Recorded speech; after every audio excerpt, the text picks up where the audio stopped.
Intensification de la charge de travail, journées à rallonge, porosité entre vie professionnelle et vie privée sont quelques-uns des maux dont souffrent les salariés qualifiés et en responsabilité.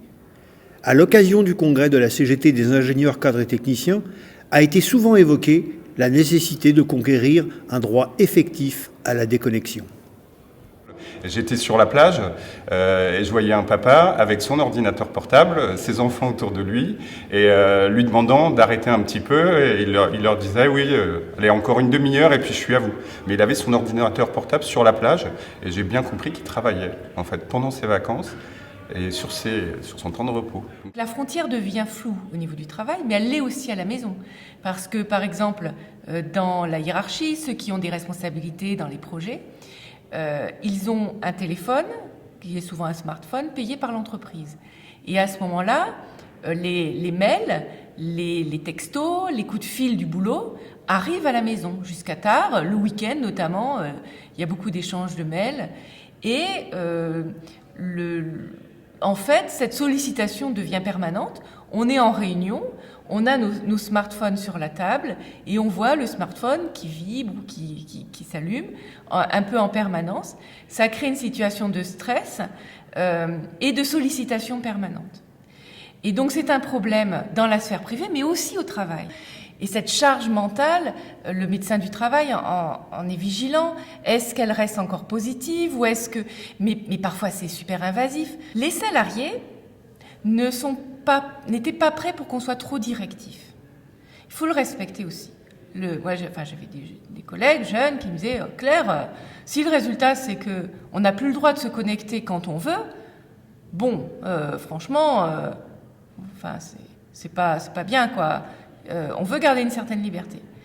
Mais on veut aussi avoir la liberté de ne pas répondre quand ce n'est pas au bon moment, dans le cadre du travail, ou parce qu'on est à la maison, on fait autre chose.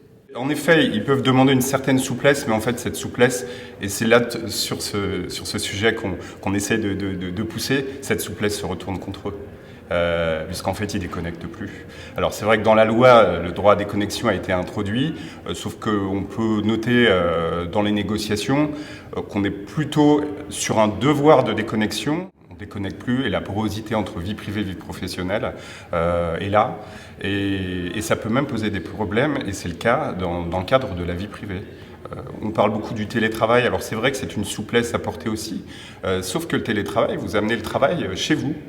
Et on peut dire aussi que ça pose des soucis dans la sphère familiale.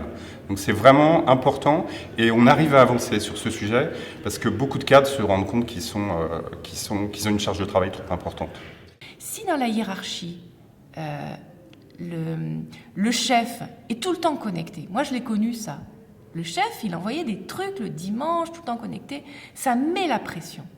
Si lui respecte le droit à la déconnexion, les ingénieurs, les techniciens, tout le monde dans l'équipe va être à l'aise par rapport à ce droit à la déconnexion. Il saura qu'il peut l'exercer. Et c'est ça aussi qu'on a voulu montrer. Et on a mis en place aussi des actions de sensibilisation assez importantes vis-à-vis de la hiérarchie intermédiaire. Je pense que la hiérarchie, la très haute hiérarchie, elle est consciente de ça parce qu'elle est très sollicitée, elle est très happée par ça. Donc, ils savent ce que c'est vraiment que d'être dedans et d'avoir du mal à s'en extirper. La CGT a tout à gagner à parler du travail. Et quand on parle du travail, il y a le contenu scientifique, mais l'organisation du travail, c'est fondamental. C'est le travail et le sens au travail. Et comment aussi articuler sa vie privée et sa vie professionnelle. Ça, c'est vraiment un sujet majeur pour nos collègues. Les salariés, quand on va les voir pour leur parler de l'organisation du travail, et ce droit à la déconnexion est directement en lien, eh bien, ça fait écho. Et forcément, on gagne en crédibilité. Là où on a pu impulser cette démarche, au plus près des salariés, on s'est renforcé.